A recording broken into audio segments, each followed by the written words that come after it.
아멘. 창세기 42장 13절에서 23절 본문 말씀을 가지고 누가 알지 못하는가 하는 제목으로 하나님 말씀을 증거하도록 하겠습니다. 할렐루야. 우리를 사랑하신 하나님은 언제나 우리를 보호하시고 지켜보고 함께 하여 주십니다. 그리고 오늘 요셉의 이야기 속에 하나님은 한 번도 그 모습을 드러내시지 않으셨고 음성을 들려주지 않으셨지만 역시나 하나님은 함께 하시면서 그들 가운데 행하셨습니다. 그렇게 그 속에서 우리가 요셉의 이야기를 보면은 본문 이야기를 우리가 먼저 나누어 보도록 하겠습니다. 먼저 오늘 이 본문은 요셉이 양식을 구하러 온 형들을 정탐꾼으로 몰아세우는 이야기로 시작되고 있습니다. 우리가 앞에 살펴본 것처럼 이것은 요셉이 형들에게 복수를 하는 것이 아닙니다. 이것은 그가 꾼 꿈을 인하였습니다. 꿈에 그 형제들 단도 절하였지만 11단이 다 절을 하였고 그리고 뒤에 꾼 꿈에는 해와 달도 절하였습니다. 그러니 아버지와 그리고 어머니 그리고 나아가 막내 동생까지도 그는 볼 것이다 하는 것을 그 꿈에서 이제 알았던 것입니다. 그래서 지금 내가 복수의 칼을 뺄 때가 아니다. 하나님이 나를 이곳에 보낸 것은 이런 흉년을 미리 예비하고자 나를 보내신 것이다. 그러니 저들의 행한 행위를 보지 말고 그것은 그저 수단일 뿐 나를 성장시키고 나를 위대하게 하고 나로 하여금 하나님의 뜻을 헤아릴 수 있는 복을 주시고자 고난을 통하여 나를 연단하실 때 사용하신 도구일 뿐 저들의 잘못에 빠져서 허우적거리지 말고 하나님을 바라보고 나아가자. 그것이 내가 하나님께 배운 것이다. 이렇게 요셉은 생각하고 이제 다 보기 위해서 다 만나기 위해서 그들을 정탐꾼으로 몰아붙이고 있는 것입니다. 자, 먼저 시작함에 있어서 이런 요셉의 모습을 볼 때 사랑하는 성도 여러분 어떤 생각이 드십니까? 만약에 저와 여러분이라면 우리가 이런 일을 요셉처럼 이런 상황을 맞았다. 그러면 우리는 어떤 모습일까? 여러분 혹시 상상이 가십니까? 나를 이유 없이 시기하고 질투하고 철없어서 어린 것이 한 말을 가슴에 품고 부모 문제를 형제에게 가지고 와서 죽이기를 작정했고 죽이지는 않았지만 살아있는 나를 그렇게 애걸함에도 팔았던 그 악한 형들의 모습. 그 형들이 지금 양식을 구하러 지금 나에게 엎드려 있는 상황입니다. 그리고 나는 무소불위의 진짜 권력을 가지고 이들을 죽인다고 해도 그 누구도 내가 잘못했다 말하지 않을 그런 상황입니다. 천륜을 저버린 자들 아닙니까? 천륜을 저버리는 것보다 더 나쁜 게 어디 있겠습니까? 그런데 이제 와서 내가 복수를 한다고 한들 누가 나를 나쁘게 보겠습니까? 자, 여러분들 그래서 여러분들 어떻게 하겠습니까? 정말 나쁜 모습을 보이겠습니까? 그래서 지금 심판을 할 수 있습니다. 여러분이라면 어떻게 하시겠습니까? 그런데 지금 심판하면 뭔가 좀 부족합니다. 싱거워요. 저는 나쁜 사람이라서 이렇게는 복수하지 않을 것 같아요. 제가 제 마음에 제 본성에 비추어서 생각하면 저는 이대로는 심판하지 않아요. 더 빠져나갈 수 없는 흉기를 꾸밀 겁니다. 그리고 그들을 결박하겠죠. 그 흉계를 통해서. 그리고 그들 마음에 나를 판 것을 평생을 후회하도록 아마 괴롭힐 것 같습니다. 여러분 어떻습니까? 그게 한번 그냥 죽이는 것보다 더 마음이 시원하지 않을까요? 그래서 평생에 후회하면서 사는 모습을 보겠다. 이게 제 생각입니다. 여러분 생각은 어떠십니까? 또 한편에 제 생각은 이렇습니다. 또 한편에 저는 이런 생각을 합니다. 착한 나의 모습. 이렇게 깨달았다. 하나님 뜻인 줄 알았다. 그래, 내가 이제 도통했다. 미워한들 뭐하겠냐. 응? 용서하자. 용서하자. 그래야 내 형 아니냐. 그래봐야 내 핏줄 아니냐. 그들 수준이 그런 것을 어떻게 하겠느냐. 용서하자. 그리고 형들, 내가 바로 요셉이요. 형들 잘못이 없어. 형들이 날 반 것이 아니라 하나님이 나를 이렇게 하게 하셨어. 이렇게 용서할 것이냐. 이런 착한 모습이 내게 또 있습니다. 두 마음이 싸웁니다. 여러분들이라면 어떻게 하시겠습니까? 기왕이면 형들에게 좋은 옷을 입히고 금가락지를 손에 끼우고 원수를 은혜로 갚는 멋진 모습을 보여주고요. 응? 그리고 지나가는 날 술 한잔 하면서 형들 내가 꾼 꿈이 맞지 않소. 허허 사람 좋게 웃고 싶습니다. 여러분 어떠십니까? 동의하십니까? 여러분들이라면 어떻게 하시겠습니까? 그런데 오늘 요셉의 모습은 어떤가요? 이런 착한 모습도 아니고 이런 나쁜 모습도 아니고 중상모략하는 모습을 보이고 있다는 거죠. 물론 꿈 때문이죠. 그렇지만 분명 착한 모습이라고 하기엔 뭔가 애매합니다. 나쁜 모습은 분명히 아닙니다. 요셉은 지금 하나님의 뜻을 말하고 더 나은 것을 위하여 지금 참고 있는 겁니다. 이게 좀 다르죠. 지금 당장 착한 모습을 보이면 뭔가 순리적으로 해결되는 것 같은데 뭔가 아쉽습니다. 그런데 요셉은 그렇게 착한 모습을 보이지 않아요. 나쁜 모습은 아예 보이질 않습니다. 중상모략하지만 그것은 하나님이 주신 꿈 때문에 그런 겁니다. 그러면 요셉은 지금 더 나은 것을 위해 참고 기다리는 모습을 보여주는데 오늘 첫 번째 드릴 말씀은 바로 이거예요. 본문의 이야기 속에서 사랑하는 성도 여러분, 오늘 이런 상황을 맞을 때 여러분 매사에 하나님 뜻을 바라고 더 나은 것을 위해 지금 참고 기다리는 것이 필요하다는 겁니다. 이런 것이 성도들에게 더 나은 삶을 보도록 한다는 거예요.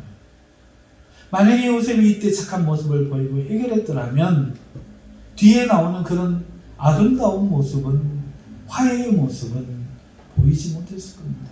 온 민족이 하나가 되어서 다시 출애굽하는 그 모습은 결코 회복하지 못하고 이스라엘 형제들은 뿔뿔이 흩어져서 종이 되어서 노예가 되어서 각자의 길로 걸어갔을 수 있습니다. 그러나 요셉은 그렇게 하지 않고 기다리고 참았다. 착한 모습도 보이지 않고 하나님의 때를 기다렸다 하는 것입니다. 자, 그러고 있는 요셉이 중상모략하자 형들은 자기들의 정당성을 이야기해야 됩니다. 이제 큰일 났습니다. 첫째로 오해받은 겁니다. 왜 이런 오해를 하는지 이해를 할 수가 없습니다. 그래서 그들은 자기의 가족 이야기로 자기들을 증명하려고 가족사 이야기를 합니다. 나라의 정탐꾼과는 거리가 먼 한 가족의 이야기일 뿐입니다. 양식을 구하러 온 이야기일 뿐입니다. 한 아버지, 한 자녀들입니다. 한 아이는 사라졌고 없어졌고 한 아이는 집에 남아 있습니다. 우리는 그렇게 한 아버지의 12아들입니다. 그래서 양식을 구하러 왔습니다. 이렇게 자기의 가족사를 들어서 국가적인 차원의 정치적인 문제가 아니라 일개 가정의 생계의 이야기입니다 하고 자기들을 증명하려고 했습니다. 그리고 왜 이 과정에서 사실대로 말했느냐? 추후에 이 요셉 이 총리가 아주 만만치 않은 겁니다. 깐깐한 겁니다. 사람이 물러 보이지 않습니다. 정말로 신계가 깊은 것 같습니다. 단단한 것 같습니다. 정에 휘둘리는 사람 같지 않습니다. 거짓말했다가는 추후에 드러난다면 돌이킬 수 없는 일이 될 겁니다. 그래서 그들은 속일 생각을 아예 처음부터 하지 못하고 이렇게 한 겁니다. 준비한 설교는 아니지만 가정교육 이렇게 하셔야 됩니다. 애들에게 그런 부모의 모습을 보여줘야 됩니다. 어머니를 속이고 아버지를 속이는 그 모습을 그렇거니 생각하면서도 쉽게 넘어가면 그 애는 평생 거짓말하는 아이를 사는 거예요. 그것이 몸에 배었기 때문에 그 아이가 위기의 순간이 오면 반드시 거짓말합니다. 그리고 돌이킬 수 없는 후회를 하게 될 겁니다. 사랑하는 성도 여러분, 그러니 자녀들에게 깐깐하십시오. 속일 생각을 아예 하지 말게 하십시오. 아직 아이가 크지 않은 아이라면 대여섯 살이 되기 이전에 그 아이의 길을 꺾어 놓으십시오. 부모님에게는 절대 순종해야 된다는 것을 가르쳐 놓으십시오. 그러면 죽을 때까지 그것을 떠나지 않을 거예요. 테레사라는 수녀가 있었습니다. 가톨릭의 수녀지만 그 테레사 수녀가 평생 선교를 하면서 이런 말을 했다고 합니다. 7세 이전의 아이들, 어린 아이들에게 2년만 맡겨달라. 그러면 평생 하나님을 섬기게 하겠다. 여러분, 그때 아이들 가르쳐야 됩니다. 그때 심어놓아야 돼요. 다시 본론으로 돌아가서 이런 요셉의 모습 속에 그들은 거짓말을 아예 할 수가 없었습니다. 자, 그런데 이 사실대로 자기의 삶을 이야기하는 과정에서 건드려서 아픈 이야기가 나오는 거예요. 사실 속에 다 드러내지 못할 이야기를 애써 애두르며 이야기하고 있습니다. 왜 막내 아들만 집에 남아있는지 말할 수가 없어요. 그러면 우리 가정이 부끄럽잖아요. 우리는 사랑을 덜 받는 애들이라서, 죽어도 괜찮은 애들이라서 갖고, 막내 아들은 올 나이는 됐지만 잃어버릴까봐 아버지가 편애하기 때문에 올 수가 없었습니다. 이 마음에 있는 이야기를 참 하지 못한 거죠. 또 왜 하나들이 중간에 없어져 버렸는지 말 못해요. 하나들이 죽은 것이라고 말할 수가 없는 거예요. 자기들이 죽였다고 말할 수가 없는 겁니다. 사실을 증명하는 가운데 드러낼 수가 없어서 애들로 말하지만 그 과정에 그들에게 가장 아픈 그런 이야기들을 숨길 수가 없는 거예요. 근데 참 신기하게도 이건 요셉 형제들만의 이야기가 아니라 모든 사람의 이야기예요. 여러분, 인생을 살면요, 꼭 아픈 부분은 다시 건들려요. 반드시 그렇습니다. 숨기고 피해보지만 자기의 약점은 누군가에게 꼭 발견되고 다시 문제로 드러나요. 죽을 때까지 그럽니다. 이게 극복하지 않으면 결국 거기에 매여서 죽어요. 붕어는 미끼에 매여 잡아 걸려 죽는 겁니다. 제가 붕어 낚시 좋아하지만 요즘은 걸렸던 그 미끼에 또 매이는 거예요. 자기의 약점을 극복하지 않으면 안 됩니다. 눈앞에 먹이, 인공적인 먹이를 탐하면 죽는 거예요. 아무리 쉬운 먹이라도, 아무리 어려운 수중의 생물을 잡아먹는 힘든 일이라도 그걸 택하고 쉬운 먹이를 버려야만 사는데 약점이 있으면 죽는 거예요. 그래서 어떤 어린 고기들은 작은 거에 잡히잖아요. 그러나 월척, 큰 고기들은 그때까지 조심을 한 거예요. 사람과 마찬가지입니다. 여러분, 자기의 약점, 자기의 건드리면 아픈 부분은 반드시 재발되고 결국 그 허물은 죄가 되어 얼무가 되어 그 사람을 불가능하게 됩니다. 성경에도 보면 창세기에 보면은 자기의 상처로 인하여 소년을 두 사람을 죽인 사람의 이야기가 나오잖아요. 라멕의 이야기입니다. 그러면 이런 이야기들이 반드시 재발되어 성도들하고 다르지 않지요. 그러므로 이 부분을 반드시 극복할 수 있기를 바랍니다. 지금 형제들이 이제 그 문제 앞에 섰다는 거죠. 지금은 그 문제를 왜 그랬냐 따지지 않아요. 하나님의 은혜로 따지지 않아요. 그러나 본인은 하나님이 반드시 지금 건드리신다는 거예요. 이런 형제들을 보면서 요셉은 그들에게 제안을 합니다. 가서 베냐민을 데려와라. 너희들이 말했다. 그러니까 너희들 말대로 막내를 데려오기 전에는 너희들을 보내주지 않겠다. 한 명만 가서 막내를 데려오고 너희들은 3일을 감옥에 가두겠다 이렇게 말합니다. 그리고 3일이 지났습니다. 요셉이 다시 와요. 그리고 계획을 바꾸어서 이렇게 말합니다. 하나만 남아라. 하나만 남아라. 그리고 나머지는 형제를 이끌고 양식을 가지고 가서 너희 집안을 구원해라. 그리고 데리고 와라. 이렇게 계획을 수정합니다. 요셉이 이렇게 한 것만 해도, 그 전에 막내를 빨리 데리고 오게 한 것만 해도 형들에게 큰 은혜를 베푼 거죠. 그리고 속히 이행하면 됩니다. 속히 이행하면 됩니다. 그런데 요셉이 생각을 할 때에 이 계획은 자기에게는 탓이 없을지 몰라도 그 계획을 이행하는 자들에게 무리가 있는 것으로 보입니다. 나의 약점이 아니라 너의 약점이 보이는 거예요. 그래서 인간적인 그 계획의 약점을 바꾸는 겁니다. 가족을 위해 형제들을 다 보내어서 양식을 가지고 가서 굶주림을 해결하고 막내를 안전하게 두려움 없이 데려오도록 그들을 배려한 겁니다. 그러면서 요셉은 자기가 하나님을 경외하는 사람임을 말해서 그들에게 희망을 주는 지혜를 발휘합니다. 돌아오지 못하는 일이 없도록, 혹여라도 사람은 또 남아있는 이 한 아이를 요셉 팔듯이, 요셉 팔았듯이, 요셉을 죽이려고 했듯이 대를 위해 소를 희생시킬 수 있는 게 사람 아닙니까? 그러니까 선을 행하는데 그치지 않고, 사람을 무조건 믿지 않고, 사람의 악한 심성까지 미리 생각해서 내가 하나님을 경외하는 사람이니 내가 약속을 어기지 않은 그런 사람이라는 것을 알려줌으로써 그들이 요셉을 믿고 올 수 있도록 그런 지혜까지 발휘합니다.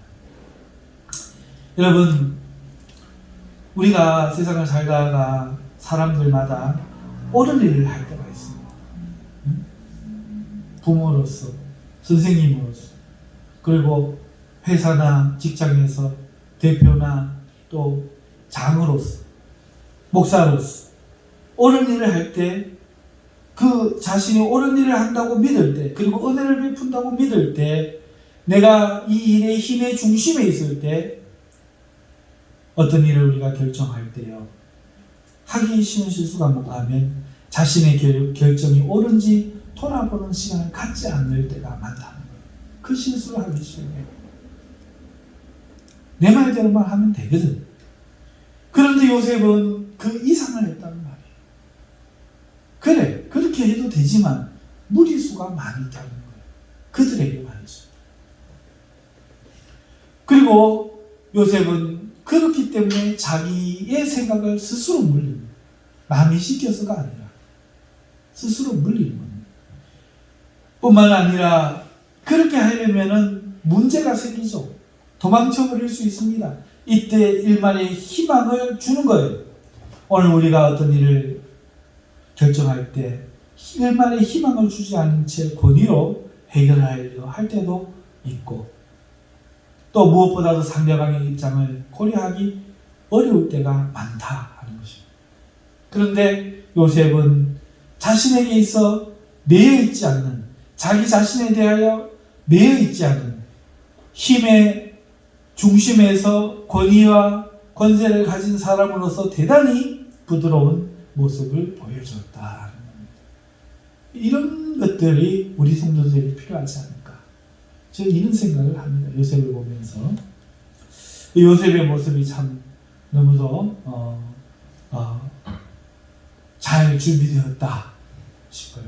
그런데 뭐가 이렇게 만들었겠습니까? 고난이 만들었지. 고난이 이렇게 만든 겁니다. 하나님이 그 고난을 허락하셔서 이 고난이 이 요셉을 이렇게 사려 깊은 사람으로, 아버지는 같아요. 본질이 같단 말이지. 사려 깊은 사람으로 만들어 놓은 것이죠. 자, 요셉이 이렇게 결정을 했습니다. 결정을 하자 형제들이 오늘 본문에 나타난 것처럼 지난 날을 돌이켜보며 그 가오를 돌아보는 장면이 나옵니다. 그리고 통역을 세운 줄도 모르고 그들은 자신들끼리 심정을 털어놓고 이야기합니다. 이 모든 일이 생긴 것은 옛날에 요셉이 액을 복권할 때 그것을 외면한 것으로, 그에 대한 보응을 받는 것으로 형제들이 해석을 한 거예요. 여러분, 그들의 마음은 어땠을까요? 숨기고 싶은 죄는 반드시 드러난다 하는 마음이었을 거예요. 다행히 형제들은 지난날을 뉘우치며 살았던 것 같아요. 이렇게 이런 모습을 보이는 것을 보니까 우리가 잘못했다. 그때는 그렇게 했지만 그것을 알았던 것 같아요. 그러나 언젠가 그 보응이 임하지 않을까, 그 마음이 있었고 아버지를 보면서 평생 죄책감을 느꼈던 것 같습니다. 그러다가 현재의 위기가 닥치자 그때의 가오라 여기서 절망하는 모습을 보여요. 다행인 것은 그나마 양심이 살아있었다는 거죠. 네. 여러분, 성도들이 이래요. 세상 악인들이 아니라 성도들의 모습도 이 요셉의 형들과 같이 악인의 모습으로 나타날 때가 있다는 거예요. 그러나 양심마저 죽은 것은 아니라는 거예요. 당시에는 자기를 못 이기고 자신을 못 이기고 그 분노를 못 이기고 죄를 범했을지라도 그 죄의 부끄러움과 두려움을 안고 살아가면서 후회의 삶을 살아가는 경우가 있다는 거예요. 돌이킬 수 없는 일을 깊이 자책하면서 양심의 가책을 가지고 살아간다는 겁니다. 여러분, 이러한 형제들을 요셉이 본 것처럼 오늘 우리가 그런 사람을 볼 때가 있어요. 어떤 멀쩡한 사람이 죄를 지은 모습으로 드러나는 거죠. 심지어 그 모습이 나에게 죄를 지은 사람이면 어떨까요? 어떻게 생각하겠습니까? 나에게 죄를 지은 어떤 사람이 후회하는 모습을 본다면 그때 일말의 자비로움도 없이 그를 바라볼 것인가? 아니면 후회하는 사람들에 대해 더 분노를 일으킬 것인가? 무슨 말인가? 네 같은 것이 무슨 후회를 하는, 무슨 양심의 가책을 느끼노? 너는 평생의 양심의 가책을 느끼지 말고 그대로 죽어라. 이렇게 할 수도 있겠죠. 아니면 그들도 얼마나 고통스러웠을까 생각하면서 너는 형벌을 당하지 않았지만 스스로 형벌을 당하고 있었구나, 공감할 것인가. 여러분, 오늘 우리는 우리 스스로 너무 사람들을 판단해요. 죄인으로 드러나는 성도들을 바라보면 장로직에서 회개를 하는데도 불구하고 내쳐버리고, 예전에 그런 일이 있었어요. 대구의 모 교회에, 제가 있던 교회에 장로님이 비리가 있어서 회사에서 비리가 있자 장로에서 쫓아낸 거죠. 회개할 기회를 주는 게 맞습니다. 드러나면 본인이 너무 창피했겠죠. 하지만 다른 교회로 떠나가고 도망갈 수도 있었겠지만 그 장로가 거기를 남기를 원한다면 교회 앞에 나와서, 성도들 앞에 나와서 머리 숙여 무릎 꿇고 내가 이러한 죄를 지어서 회사에서 재정의 비리를 저질러서 고소를 당했는데 내가 하나님의 이름을 더럽히고 우리 교회의 명예를 떨어뜨린 것에 대해 성도님들 앞에 눈물로 회개합니다 하고 회개할 기회를 주는 게 맞아요. 그런데 그러지 못하고 성도들의 여론이 가차없이 돌아섰다는 거죠. 오늘 우리는 어떻게 했습니까? 이 문제도 우리가 생각을 본문 속에서 좀 해봤으면 좋겠습니다. 자, 이 형제들이 이렇게 고통스러워하면서 지난날의 잘못에 대한 보응을 이렇게 보고 있을 때 루벤이 말합니다. 그러게 내가 그러지 말자 하지 않았더냐. 여러분, 다시 한번 루벤은 맏형으로서 형제들에 대해 다시 한번 그 잘못을 추궁하는 거예요. 지금 이 상황에서. 그게 무슨 소용이 있겠어요? 도대체 지금 그 말을 하는 것이 무슨 도움이 되겠어요? 하지만 어찌 보면 르우벤이야말로 정말 제일 불쌍한 사람일 수 있어요. 르우벤이 어떤 일을 했습니까? 아버지의 첩이 된 아내, 그러니까 자기에게도 어머니죠. 그 어머니와 간통죄를 짓는 죄를 범하지 않습니다. 아버지에게 큰 아픔을 준 사람이, 그래서 그걸 아버지에게 갚으려고, 옳은 모습을 보이려고, 요셉을 팔지 않으려고 그 의를 성취하려고 했지만 그러지 못했어요. 끝까지 목숨을 걸고 책임졌어야 됐는데 그러지 못했다는 거예요. 주장은 했지만 목숨을 걸지 않았던 거예요. 자기의 죄는 십계명에 의하면 죽어야 되는 죄인 거예요. 그랬으면 죽어야죠. 죽기를 각오하고 나를 죽여라, 그랬어야 되죠. 그러나 나서야 될 때 나서지 못했다는 겁니다. 그래 놓고 하지 말아야 될 일은 해놓고 나서야 될 때는 나서지 못했고 뒤늦게 지금 와서 형제들에게 뒤늦은 책임 추궁을 또다시 한다는 거예요. 이거 얼마나 슬픈 맞이의 모습입니까? 맞인데, 장자인데 이게 무슨 모습입니까? 그러니 그가 가장 불쌍한 사람이죠. 아버지를 지키지 못했을 뿐만 아니라 요셉도 못 지켰고 지금 형제도 못 지키고 있는 거예요. 그를 끊임없이 남 탓하고 옳은 소리하고 사는 거예요. 이런 사람들이 제일 불쌍해요. 자기 입으로 뭘 해내지 못하면서 끊임없이 내가 그러지 않았더냐, 내가 그러지 않았더냐 그러면서 남 탓하고, 그러면서 모든 문제는 자기가 행하고 그런 일들이 있다는 거예요. 르우벤은 지금 형제들을 지키지 못하고 있는 모습을 보이고 있는데 이거 한번 조금만 더 생각해 봅시다. 여러분, 형제들이 그런 결정을 해서 자기의 몫을 어기고 팔았을 때 자기는 동의하지 않았지만 죽음을 막지 않은 것은 그들의 행동에 동참한 거예요. 그랬으면 책임을 지고 자기를 인정해야죠. 인정하고 오늘 그들을 책임을 추궁하는 게 아니라 그때 내가 잘못한 내 탓이다 이래야 되죠. 그러나 끝까지 동생들을 못마땅한 마음을 품고 살아가다가 때가 되니까 그 속마음을 드러내는 거예요. 이 정말 불쌍한 사람이죠. 정말 비열한 사람이죠. 자, 이런 모습을 지금 요셉 앞에서 지금 보이고 있는 거죠.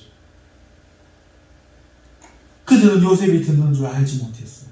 요셉이 통역을 일부러 세웠던 거예요. 여러분, 내가 히브리 말을 아니까 통역 안 세워도 돼요. 그런데 요셉은 생각을 한 거예요.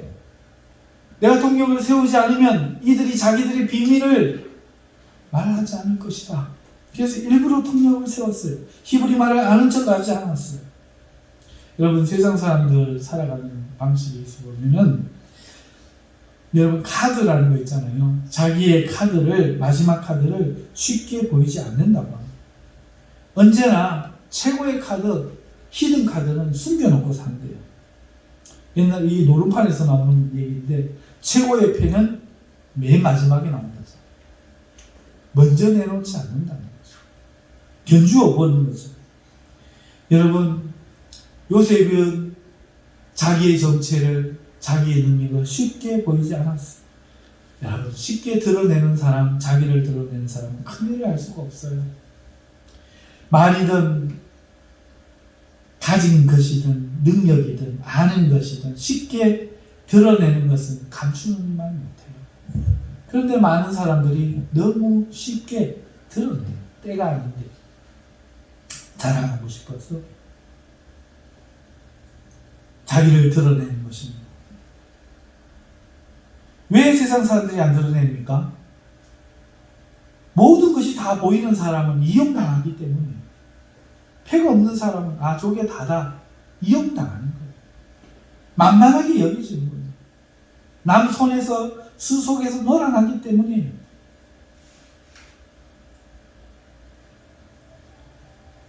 형제들은 자신들이 보는 것, 통력을 세운 것만 믿고 쉽게 판단해버렸어요. 그리고 쉽게 말을 토해놓고 있어요.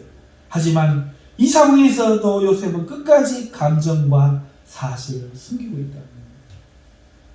여러분, 성도가 이 세상을 살 때 믿음만으로 살 수 있습니까? 예수님은 우리에게 비둘기처럼 순결하고 뱀처럼 지혜롭기를 공면하셨어요. 무슨 말입니까? 이 땅을 살아갈 때 이런 것들이 필요하다는 거잖아요. 우리는 비둘기처럼 순수해야 돼요. 죄는요, 허물을 만들어서 그 사람을 함정에 빠뜨리고 사망에 빠뜨려요. 그러니까 이렇게 우리는 비둘기처럼 순결하고 뱀처럼 지혜롭기 위해서 몇 가지를 생각해 봐야겠습니다. 먼저 죄를 짓지 말아야 합니다. 죄를 지으면 반드시 그 허물 때문에 죽어요. 그러니까 그러기 위해서는요, 탐욕에 빠지지 않기를 힘써야 돼요. 탐욕이 사람을 망가뜨리는 거예요. 두 번째는요, 화를 내서 허물을 만들면 안 돼요. 제가 잘 하는 게 이거예요. 화를 내서 허물을 만들어요. 평생을 싸우고 있는데 잘 안 돼요. 특별히 신뢰성이 없고 경박한 사람한테는 화를 안 냅니다. 그런데 내가 믿는 사람한테는 나도 모르게 믿었기 때문에 화를 내더라고요. 사랑하는 성도 여러분, 화를 내어 허물을 만들지 말아야 돼요. 그리고 자존심으로 행하지 말아야 돼요. 경솔히 행하지 말아야 돼요. 이 네 가지는 우리가 신경을 써야 돼요. 그 중에서 말에 대한 것을 먼저 한번 짚어보십시오. 말에 대해서. 여러분, 우리가 사람들하고 말하고 살잖아요. 말 안 하고 살 수가 없지 않아요. 그런데 대화를 이어갈 때 지혜로워야 되는데 어떤 사람들은요, 묻지 않았는데 말해주는 사람들이 있어요. 묻지 않았을 때는 말해주지 말아야 돼요. 안 물어봤는데 애들 하도 자기 이야기를 하니까 젊은 애들, 이걸 전문 용어로 애들 용어 속어로 뭐라 그래요? 안궁 뭐라고 해요? 크게 뭐라 그래? 그거 크게 안 물어봤는데 이걸 왜 애들 속으로 하는 말이 있잖아. 아유, 애들들 나보다 못한 것 같아. 어떻게 전문 용어 좀 알고 살아야지. 안물궁? 뭐라고 하던데? 안 물어봤고 안 궁금하다는 거예요. 그런데 우리 아버지가 어디에서 사장인데? 우리 집 차가 뭔데? 이렇게 말할 때 그렇게 쓴다는 거죠. 여러분, 말을 할 때요, 이런 것뿐만이 아니고 나는 어떤 사람이야? 나는 이런 거죠. 누가 물어봤대요? 누구가 궁금하대요? 그런데 나는 정직하고요. 나는 요거부터 하기를 원하고요. 안 물어봤는데 자기를 말하는 사람들이 있어요. 여러분, 심리학에서 자신에 대해서 타인에게 알려줄 때 묻지 않았는데 말해주는 것을 오픈이라고 하고, 상대가 물어볼 때 다 말해주는 것이 아니라 알려줘도 될까? 알려주면 어디까지 알려줄까? 이렇게 선별적으로 말해주는 것에 대해서 노출이라고 합니다. 오픈이라는 게 있고 노출이라는 게 있다고 해요. 오픈은요, 자존감이 낮은 사람들에게 나타납니다. 안 물어봤는데도 이야기를 한대요. 그런데 노출은 자존감이 높고 대개 자신의 삶에 자신감이 있는 사람에게 나타나는 현상이에요. 그래서 오픈해서 손해보는 경우가 엄청 많다는 거죠. 근데 놀랍게도 성도들에게 자주 보이는 모습이 이 오픈이에요. 안 물어봤는데 예수 믿은 것부터 시작해서 가정 형편부터 시작해서 부부관계부터 시작해서 직장생활부터 시작해서 성격부터 시작해서 주절주절 다 이야기한다는 거예요. 이 사람은 자존감이 바닥을 치고 있는 사람이고, 그것을 듣는 사람은 그것을 쉽게 파악한다는 거예요. 이 사람이 어떤 사람은 그래서 금방 말을 놓고 금방 무시하게 되는 이유가 거기에 있다. 그 다음부터 무슨 말을 해도 놀리기로 하고, 갑자기 어떤 사람이 나를 놀린다. 내가 대단한 사람이라고 막 이야기를 했는데 나를 놀린다. 그렇게 판단하는 거예요. 자존감이 바닥을 치고 아무것도 없는 사람이구나. 그런데요, 성도들이 그런다는 거예요. 그런데 거기에다가 더한 비통함이 있어요. 그게 뭔가 하니까 이 오픈하는 것을 무슨 능력으로 여겨 자랑스럽게 여긴다는 거예요. 나중에는 자기를 선생으로 여긴다는 거예요. 같은 자존감이 없는 사람들이 나를 막 자랑하니까 또 자존감이 없으니까 그 말을 또 믿어요. 그때부터는 이 자존감 낮은 사람에게 왕노릇 하려고 든다는 거예요. 그래가 목사를 해가지고 신학을 해갖고 뭐 자존감을 낮은 사람을 바뀌어야 돼! 고쳐야 돼! 골라! 돌아! 막 이러면서 그런다는 거예요. 이게 슬픈 일이에요. 그러나 똑똑한 사람들은 이미 다 떠나는 거예요. 아이고 이 사람하고 무슨 낭패를 당하겠나 싶어가지고 다 떠난다는 거죠. 그러니까 제발 오픈하지 마세요. 난 말한다고 쉽게 믿지 마세요.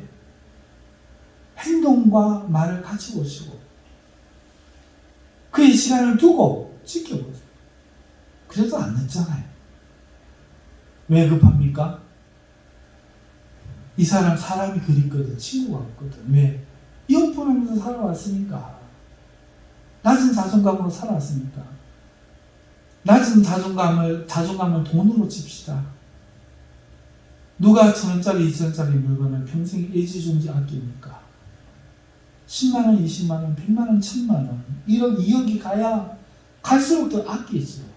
자기를 자기 스스로 낮은 자존감으로 여기는데 누가 그 사람으로 친하겠어요? 냄새가 나지, 싸구려 티가 나지. 그러니까 품격 있는 사람들 모임에 안 끼워주는 거예요. 자신감 낮은 사람들끼리 싸우니까 도토리 키질이 네가 올리 내가 올려서 또 붙잡아놓고 싸운 거야 이 사람은. 그러니까 이 친구 읽고 저 친구 읽고 뒤에 하면 처음에 멋지게 다가갔다가 내 이것은 자기들끼리 막 이렇게 하다가 자기 모습 드러나니까 창피해서 숨어버리고 평생을 그렇게 사는 거예요.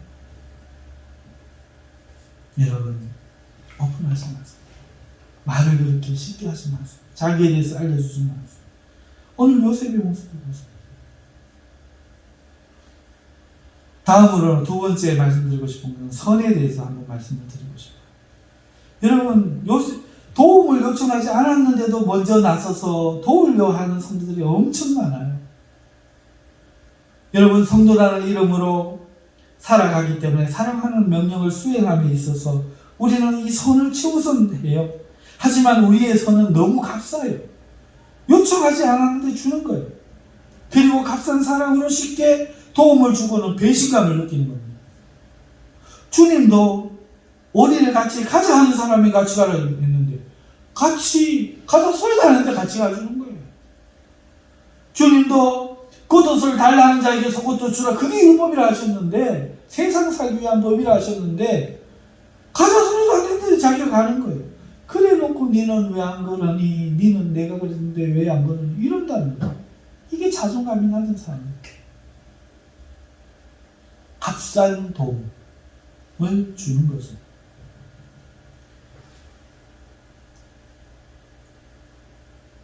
성도들이 이런 일이 너무 많은 교회에서 보면 도움을 요청하지 않는데 도와줄까요? 먼저 다가가는 거예요. 왜 이렇게 바보 같은지 모르겠어요. 그게 선이라고 누가 말하던가요? 주님도 이 땅에서 병을 고치실 때 요청하는 자들을 시험하고 고쳐주셨어요. 먼저 가서 도와줄까? 이러지 않고 요청하는 자들을 가서 고쳐주셨는데 그것도 시험하셨어요. 가나안 여인이 대표적이에요. 도와달라고 하는데 시험을 하신 거예요.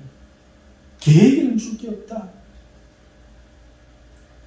그런데 간혹 먼저 찾아가서 도우시기도 했는데 그 대표적인 사람이 38년 된 병자예요.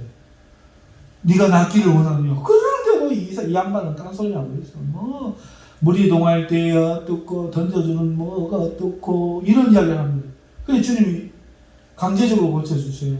네 침상을 들고 일어나 걸어라.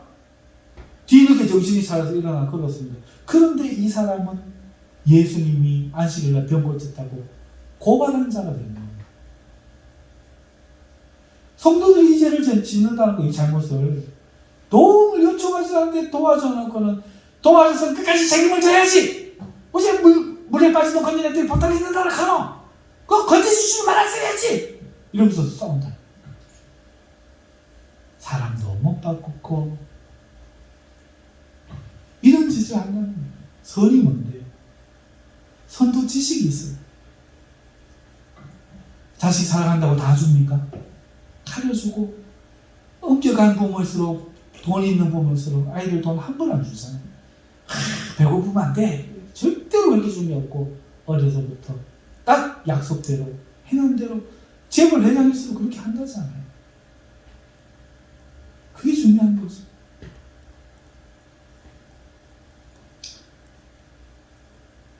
두 가지 말씀드렸습니다. 제발 자기를 오픈하지 마세요. 먼저 도와주려고 하지 마세요. 요청하고 난 다음에, 요청을 받고 난 다음에 그때 선별적으로 말을 하고 선별적으로 도와줘도 됩니다. 사람은 많은 것들을 생각해야 되는 점이 있습니다. 자, 본문 이야기를 마쳤습니다. 마지막으로 메시지에 두 가지를 전하고 말씀을 정리하며 맺도록 하겠습니다. 여러분, 오늘 이 요셉과 형제들의 모습 속에서 우리는요, 인생의 약점과 허물이 숨겨지지 않는다는 걸 먼저 배워야 돼요. 숨기는 자는 자신만 그 사실을 몰라요. 그러므로 우리는 약점과 허물을 인정할 줄 알아야 돼요. 자기의 그 부끄러움을 극복해 나가야, 극복해내야 다시 겪지 않는 거예요. 남에게 그걸 말할 필요가 없어요. 오픈하지 말아야 돼요. 오픈하지 말아야 하지만 그렇다고 해서 노출하며 두려워할 필요가 없어요. 그래요, 우리가 동생을 팔아야 했습니다 라고 형제들이 이야기했더라면 얼마나 좋았을까요? 그런데 그러지 못했다는 거죠. 여러분, 오늘 우리는 우리의 과오와 허물을 부끄러워하면 숨기게 돼요. 숨기지 마세요. 인정하세요. 잘못했다는 것을 인정하세요. 이것이 내 허물이라는 걸 인정하세요. 그렇다고 해서 그거를 오픈하라는 얘기가 아닙니다. 내 자신이 그것을 직시하라고요. 거기서 도망치지 마시라고요. 정면으로 마주서라고요. 이겨내기 위해서 싸우라고요. 남의 인정의 문제가 아니라고요. 내 자존감의 문제라고요. 나는 하나님의 형상으로 지원받은 사람이고 하나님이 나를 위해 죽어준 가치 있는 목숨이고 우리 어머니가 나를 낳고 미역국 먹으며 그렇게 자랑스러운 사람이라고요. 그러니까 도망치지 마세요. 싸워 이기세요. 부딪히세요. 그리고 오픈하지 않더라도 노출해야 될 필요성이 있을 때 숨기지 마시고 두려워하지 말고 선별적으로 노출하세요. 그렇게 좀 더 솔직하고 인정하는, 자기를 인정할 줄 아는 삶을 살 필요가 성도들에게 있다 하는 것이 저의 첫 번째 메시지입니다. 두 번째 메시지는 하나님은 요셉을 통해 일하셨다는 겁니다. 사랑하는 성도 여러분, 본문 어디에도 하나님이 행하셨다는 말은 기록되지 않았고 하나님의 메시지도 없어요. 하지만 하나님은 요셉을 통해 하신 거예요. 하나님은 오늘 성도들을 통해 일하신다는 거예요.